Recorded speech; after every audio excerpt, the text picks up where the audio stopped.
U.S. Geological Survey says it was centered in Amherstburg, which is south of Windsor, right across the Detroit River from Grosse Ile. Comments have been flooding our 7 Action News Facebook page. 7 Action News reporter Matthew Smith is live in the newsroom. Matt, there are no shortage of people talking about the quake. The real question is, any idea how many people felt it?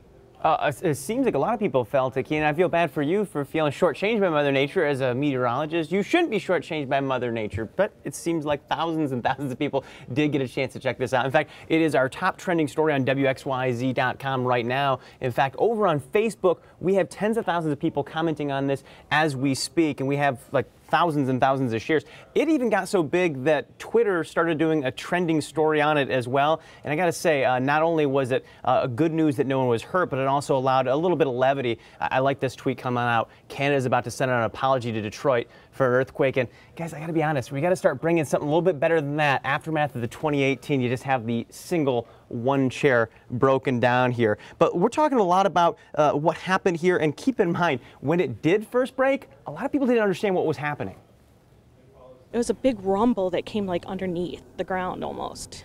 My neighbor across the street said she thought her hot water tank actually exploded. She went down there to see. Everybody was out on their porch, on their phones, looking at each other. It's like, what was that? Yeah, it was kind of crazy. Actually, it was very alarming because we live across the street from the airport, and I actually was very concerned that a plane hit the building because of the impact and how this building shook. I remember I thought someone hit my building, and my building's been hit before, but then it lasted longer than an initial impact would normally last.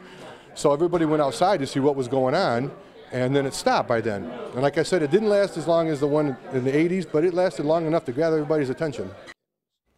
Certainly we know what earthquakes are. We've seen them all over the world. You don't often get one that's a 3.6 in our neck of the woods, though, so a lot of people are chatting about this online. We invite you to keep the conversation going over on our Facebook page, on Twitter, and I might just be reading some of your guys' comments a little bit later. But right now, Keenan and Alicia, well, we're here more than anything. A lot of people noticed this because of their pets. Cats and dogs, they noticed it first, bolted out of the room, and then people heard that loud rumble. Everybody kind of taking it in a little bit different depending on where you were living or sleeping.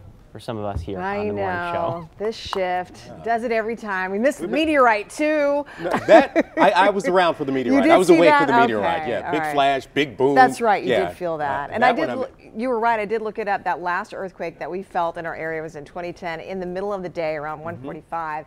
And it was a 5.5 on the Quebec-Ontario border. So this one not nearly as strong, but still exciting. Strong enough to be felt. Exactly. Absolutely. Thank you.